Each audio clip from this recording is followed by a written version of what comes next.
Hey everybody. We went over Gargoyles from the 90s, the old comic book.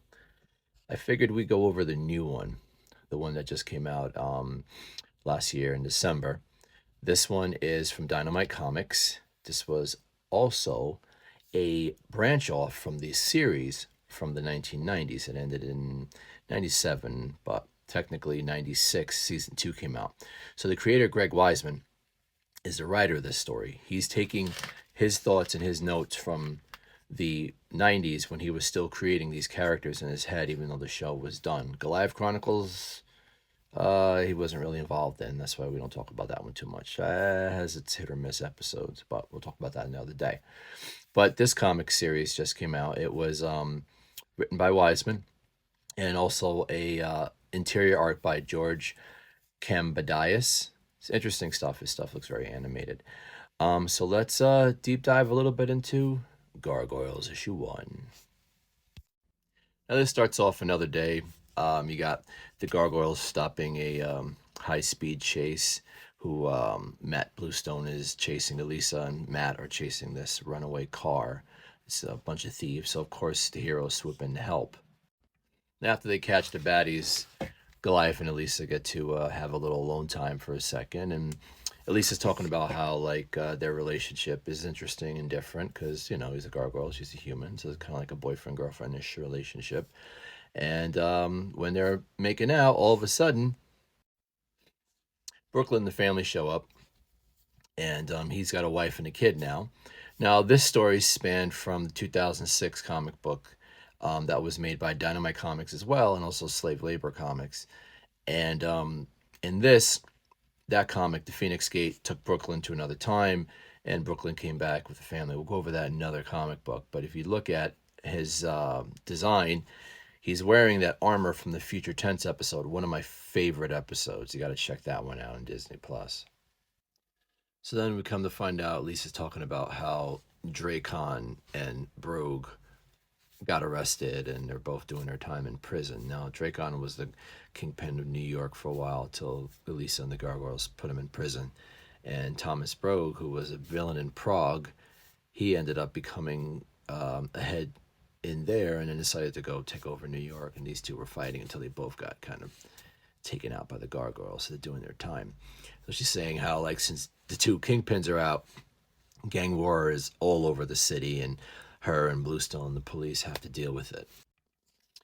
Now, the turf war is being handled by Cold Stone and Cold Fire, so they're still part of the clan in this as well. So right there we see Talon, Elisa's brother, aka Derek Maza, who was mutated by Anton Severius and Xanatos in the previous episode. And all the way on the top, we see Brendan and Margot. Those two characters popped up in a lot in the show here and there. So they also got destroyed or their arms ripped off by Demona. So that's, I don't know. So it turns out he's going to be a father, Talon, and Maggie's going to be a mother. So they're having their first child, who is going to be a gargoyle human hybrid. Should be interesting. And you could see up there, you have the clones and you have Talon's people there. And we have a traitor in our midst who's calling someone.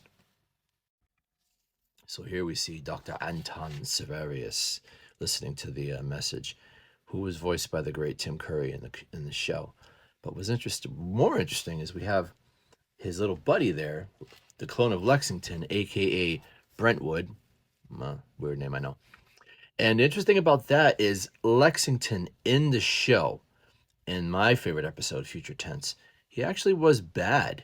He had evil tendencies. So I guess his clone, it must be kind of like a Darkwing Duck Negaduck thing. Who knows?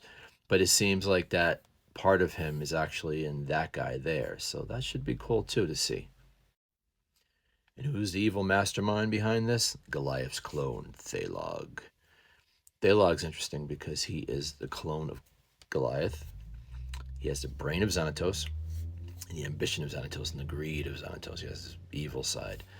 So what does he has in store for this baby that's going to be born from Talon and Maggie? We'll find out in coming episodes. I am most intrigued. And the last page has Elisa kind of wrapping everything up because this whole book was mostly her narrative about what's going on and all that. and saying how her life has changed since she met her newfound family. So, tell me what you think of this episode or issue, episode issue. I liked it. I am interested to see what's going to come after. I like how they kind of tied with the show, and I like how it kind of tied with the comic books from 2006, which I'm moving over soon. So, as a Gargoyle fan, I am excited. So, we shall see what comes up next. We shall see what Greg has in store for us. And let me know what you think. And everyone, talk to you soon and stay encouraged. Jalapeno. Jalapeno. Jalapeno. Jalapeno.